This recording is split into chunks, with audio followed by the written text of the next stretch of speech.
Every SME I meet proudly says we have SOPs. But when I ask, do people actually follow them? Most business owners just smile.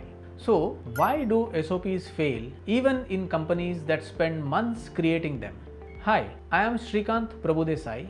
I work with manufacturing businesses to improve delivery, cost, and time by building systems that actually work on the shop floor, not just on paper. The truth is, SOPs don't fail because they are wrong. They fail because they are not lived. In most SMEs, SOPs sit in a file or in a software folder while daily work happens the old way. There are three common reasons. First, the SOPs are made top down.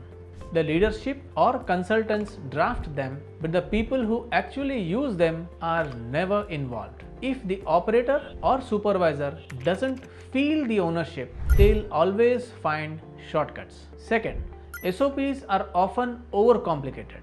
Long documents, technical jargon, nobody has the time or patience to flip through them during a busy shift. Simplicity is key. And third, there is no culture of accountability. If deviations from SOPs are ignored, people quickly learn that this is optional. Slowly, the gap between paper and practice widens.